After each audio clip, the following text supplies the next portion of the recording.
Bienvenue sur D'impôt, la plateforme en ligne intuitive et sécurisée qui permet aux clients de rester en contact avec leur comptable où qu'il soit et entièrement en ligne. Aujourd'hui, on explore le module des particuliers qui vous permet de demander la production de votre déclaration de revenus à votre comptable sans sortir de chez vous, tout en protégeant vos informations sensibles.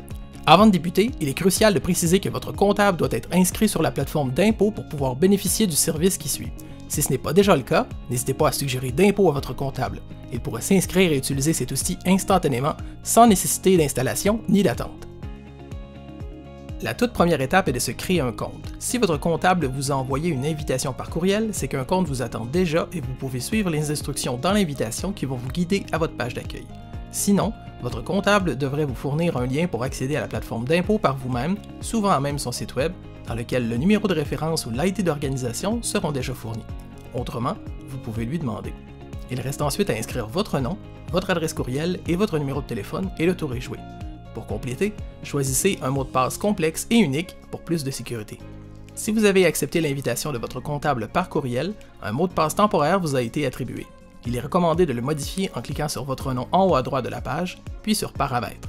Dirigez-vous vers l'onglet Mots de passe pour le modifier par un mot de passe que vous choisissez, car ce compte sera utilisé de manière récurrente d'année en année. Vous avez également la possibilité d'activer l'authentification à 2 facteurs pour renforcer la sécurité de votre compte. En terminant, vous pouvez réviser et compléter vos renseignements personnels ou gérer vos notifications tant qu'à être dans cette section. Lors de votre prochaine visite, il vous suffira de saisir votre adresse courriel, votre mot de passe et, le cas échéant, le code de vérification envoyé à votre adresse courriel si vous avez activé l'authentification à 2 facteurs. Cette procédure est devenue de plus en plus courante sur d'autres plateformes sécurisées, donc vous devriez vous y retrouver facilement. Maintenant que vous avez un compte, vous êtes prêt à vous lancer dans une première déclaration. Sur la page d'accueil, cliquez sur « Créer ma première déclaration ».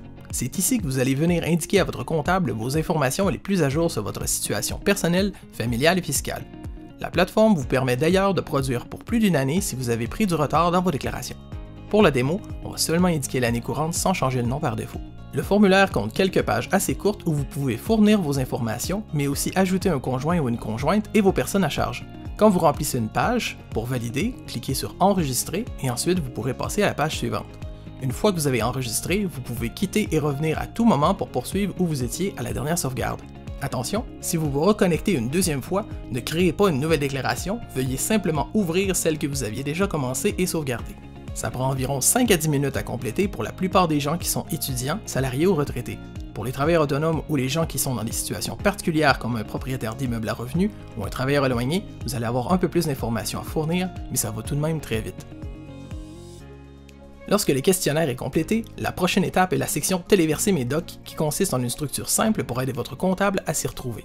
Chaque année pour laquelle vous faites une déclaration est un répertoire séparé pour garder les documents bien en ordre. Ici, on a seulement le répertoire pour l'année en cours, donc on peut cliquer sur « Ouvrir » à droite dans la colonne « Action », puis ensuite sur « Ajouter un nouveau document ». Vous avez aussi un aide-mémoire à côté du bouton qui vous donne un aperçu sur les documents possibles à téléverser. On peut glisser un ou plusieurs fichiers ou parcourir pour les trouver sur notre ordinateur ou notre appareil mobile. Si vous êtes sur téléphone ou tablette, c'est même possible de prendre vos papiers en photo directement à cette étape-ci.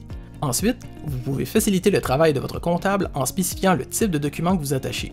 Si vous ne connaissez pas le nom ou si vous avez plusieurs documents scannés dans le même PDF, vous pouvez simplement le nommer « Autre ». Cependant, il est essentiel de veiller à ce que chaque pièce jointe reste de taille raisonnable afin de ne pas dépasser la limite de taille de fichier autorisée par D'impôt. Si votre fichier est trop volumineux, veuillez le compresser ou sinon le séparer en plusieurs petits fichiers. Pour terminer, on indique à qui correspond le document, soit nous-mêmes ou notre conjoint-conjointe. On voit que le document a bien été attaché et on peut répéter la même recette jusqu'à ce qu'on ait tout ajouté nos documents. Quand vous avez terminé, veuillez cliquer sur « Déposer ma déclaration » et ça va notifier votre comptable qu'il peut commencer à travailler. À ce stade-ci, vous ne pourrez plus modifier vos infos ou ajouter un document, alors c'est important de ne rien avoir oublié. Sinon, vous pouvez contacter votre comptable via la messagerie intégrée pour lui redemander l'accès pour modifier la déclaration ou ajouter des documents. Mais attention, parfois certains comptables vont charger un supplément si du travail déjà entamé est à refaire. Il est aussi possible que votre comptable ait des documents à vous faire signer pendant le processus. Si c'est le cas, vous allez recevoir un courriel vous invitant à consulter la section « Doc à signer » et réviser chaque document puis les signer électroniquement sans sortir de la plateforme D'impôt. Il sera possible de s'en télécharger une copie si nécessaire. De toute façon, vous avez accès à des copies virtuelles dans votre dossier en tout temps. Votre comptable va produire la déclaration de revenus et ensuite il va créer une demande de paiement et une facture pour le service rendu. Pour régler le tout, vous avez simplement à suivre les instructions à l'écran paiement qui vont vous amener à payer la facture en ligne par carte de crédit, comme on peut le faire quand on achète sur d'autres plateformes en ligne. Si vous voulez payer d'une autre façon, mieux vaut contacter votre comptable pour voir les autres modalités de paiement qu'il offre. Votre comptable déposera le résultat de votre déclaration dans l'espace « Résultat de déclaration » et vous y aurez accès à tout moment sur plusieurs années. Le meilleur moyen de communiquer avec votre comptable est de lui écrire sur la messagerie d'impôt. De son côté, si votre comptable vous écrit, vous allez recevoir une notification sur votre courriel vous avisant d'aller vérifier votre messagerie sur la plateforme. Voilà, c'est aussi simple que ça d'utiliser d'impôt pour demander à un professionnel de produire vos déclarations d'impôt en toute sécurité et sans vous déplacer. Bonne saison des impôts à tous!